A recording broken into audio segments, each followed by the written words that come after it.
I know you've touched on how you got to first get in touch with Bob Gale. Yeah.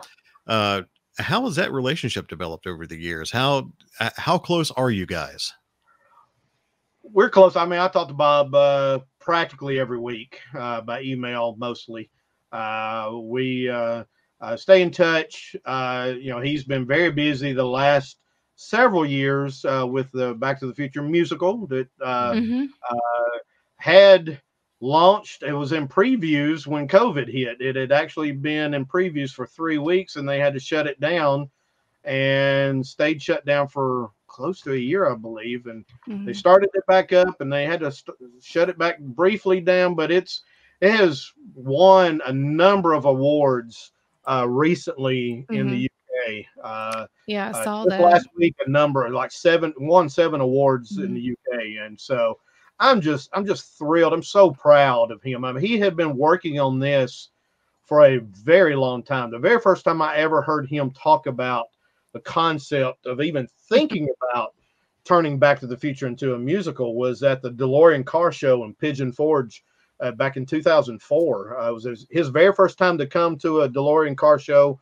I was the one who convinced him he needed to come to one of these. And, trusted me. He came, and he's been every time since. He loves the DeLorean car shows. He loves the people with their cars. And but he got, he always answers the question. Here lately he'll get up and say, okay, I'm going to answer a lot of questions, but I'm just going to tell you up front, no, we're not doing a Back to the Future 4.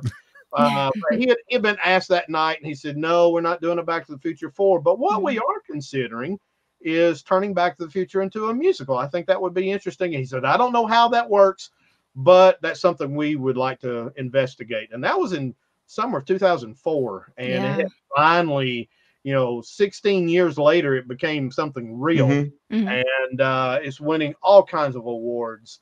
And once it finishes its run in London, I'm very hopeful it'll be in New York in the near future. So I don't have any inside information on that yet. But no, Bob and I are real close. I mean, when I've been out to California, I've gotten to meet up with him a few times, and like I said, we run into each other at the DeLorean shows and other events. I've been very blessed to work with Bob on several projects. Lego just this Friday came out with a brand new DeLorean. I did not work on that one, but Bob and I did work on the one that came out in 2003, the very first one. So I worked with Lego on that. I kind of authenticated the look.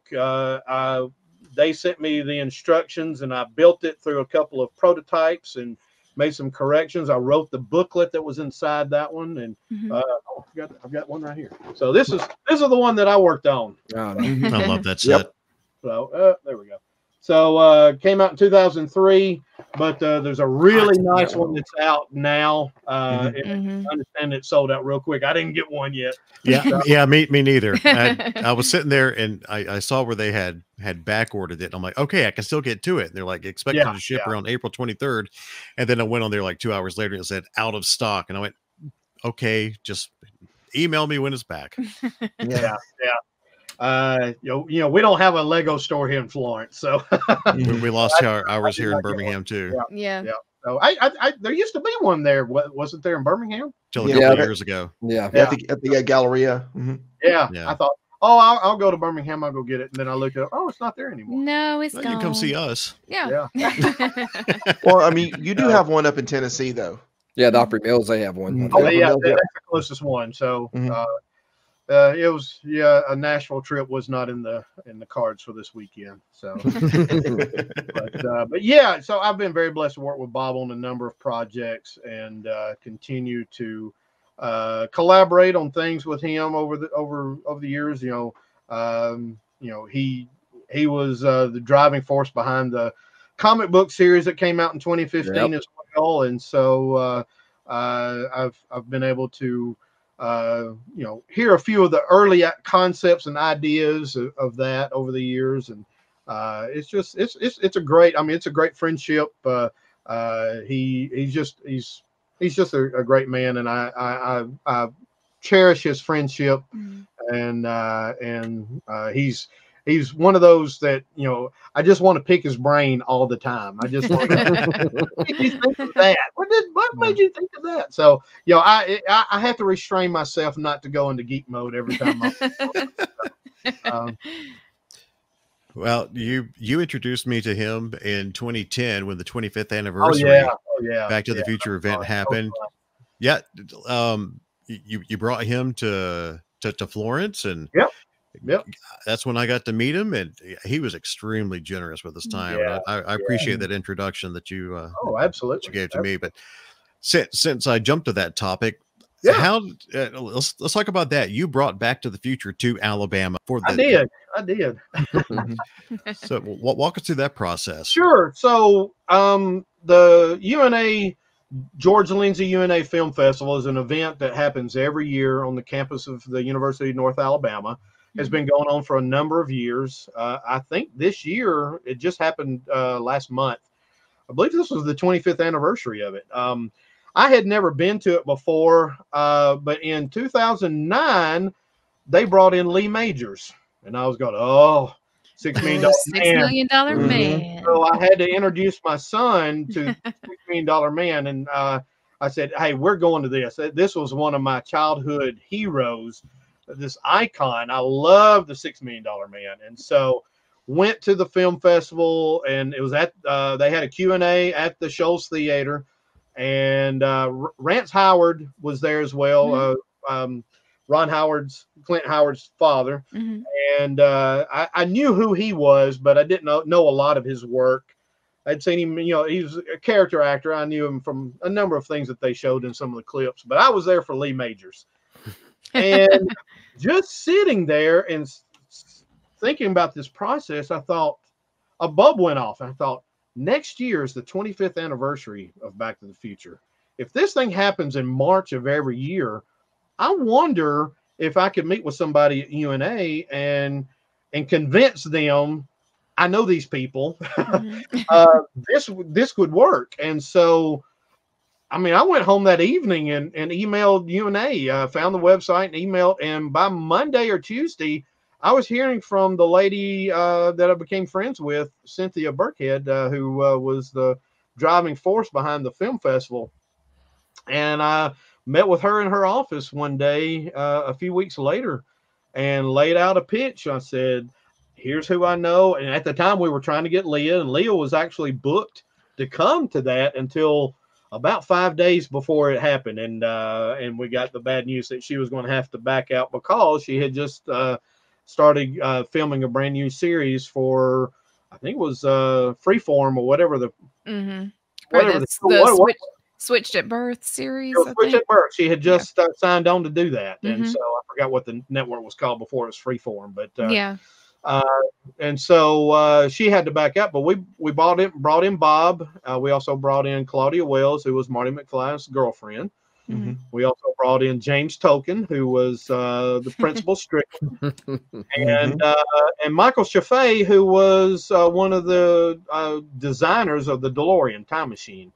And so I talked with Cynthia, and a whole year in advance. And she really liked the idea of bringing in Bob because they wanted to bring in one of the features they wanted to start focusing on at the film festival was screenwriting. She said, he would be a great guest for that. And Bob's committed to it really early. Probably 11 months out, Bob committed to it. And so he did several workshops for screenwriters at the workshop at the film festival. And of course I was so busy doing other things, and I didn't get to go to any of his workshops, but one of the things that we did, there was a little comic book shop just right around the corner from the Shoals Theater. And I went and introduced myself to the owner and said, how would you like to have Bob Gale sign autographs in your shop during the film festival? That was about all it took for him to be convinced. And Bob was all in. And so we signed, we got it all lined up. And Bob had people lined up around the corner You too. So, that was a lot of fun just to see people lined up to have their picture taken with Bob, and they brought in a lot of the DVDs and some of the comics because he had written a lot of comics by that point. It wasn't just Back to the Future. He did Daredevil and Batman and Ant-Man and a lot of other serialized comics at the time, Spider-Man. And so they had brought in a lot of those back issues and let people buy those and have him sign those. And Bob's a great sport. He loves meeting fans. You know, Bob grew up in comics. And so if you have any old Iron Man comic books in your collection or have access to seeing some of the early Iron Mans in the late 60s, I believe it was Iron Man 3 and maybe 5 from 1968, you'll find letters written by a very young Bob Gale to really neat. So, he's been a comic book fan for a very, very long time. So some of those early comics in the late 60s, I know Iron Man because I've got one of them, but I think there were some others also that because he wrote a lot of letters into Marvel Comics in those days. So it's really neat to see how he progressed from a comic book fan to going to college at USC and becoming a screenwriter and partnering with Zemeckis and getting into full feature films, a number of feature films before Back to the Future, and so it's been a great relationship. I can't do what I do, have been doing for 30 years. I cannot do without Bob Gale. Bob Gale makes it happen. He has mentored me. He has cleared the path and allowed me to do what I do, and it's very gratifying.